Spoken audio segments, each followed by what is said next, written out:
quietly strolls around his newly made compound as he ponders over his olden days when his tiny eyes and trademark voice helped bring the whole country up to speed about the Cranes International Games. This is veteran radio sports commentator Charles Byekwaso. He rose through the ranks at Radio Uganda after joining the public service as a young undergraduate in the early 1970s.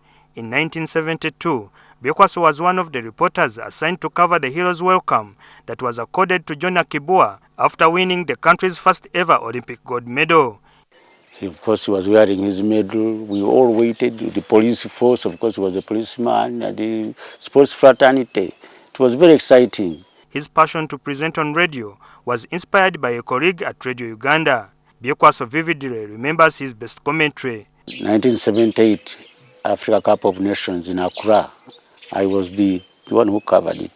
At times I hear people tell lies and this was there, but I can recall vividly who played, who did what happened.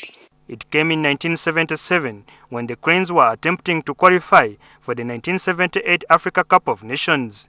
The 68-year-old had only returned from Nairobi the previous year after graduating with a diploma in mass communication.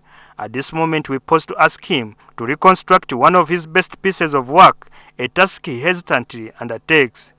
The score now is Algeria 1, Uganda 0. Time is going. We need to draw to go to the next. With the ball now is Mpoza. Mpoza to Tom Rwanga. Tom Rwanga down to Nsereko dribbles, takes back to Kiganda. Kiganda up front running is Pole Ouma. Pole Ouma, then Nsereko sees him. Nsereko passes through, that's a goal, that's a killer. Unlike today, when money is the biggest motivation for people, Byekwaso says his listeners were his motivation back in the day. There was the zeal to work for my country. Today, I'm telling you, Mr. Mpoza, we worked for our country. The 1980s Obote II regime was Byekwaso's worst nightmare. He was arrested and detained at the Machinde Barracks dungeon on charges of collaborating with them 7 rebels to overthrow the government. I was abducted and taken all the way, taken to Makindye, 3 weeks there. People didn't know where I was. During broad daytime, I was speaking in the office at 11. Then I ended up in CPS. His last assignment as a football commentator came in 1994 during a match between Uganda Cobs and their Kenyan counterparts. Since then, he has never set foot again at this stadium for reasons that are so dear to his heart. I've never wished to come to Nambole to see our football, even when we are campaigning for the Africa Cup of Nations. Because I'll have spent my money from the village, go there, spend all my life there, and maybe risk my life being trodden on, come back in tears.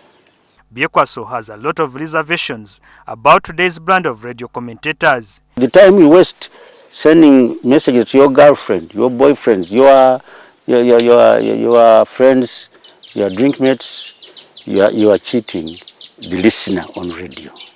In 2005, after Radio Uganda and Uganda Television merged to form the Uganda Broadcasting Corporation, Byekwaso was retired. In 2007, he moved home to his ancestral home in Kabungo, Namutamba. There are no family members living with him here, but he is helped by 2 young men whom he employs. It is hard to put a befitting conclusion to such a story like this one of veteran sports commentator Charles Byekwaso.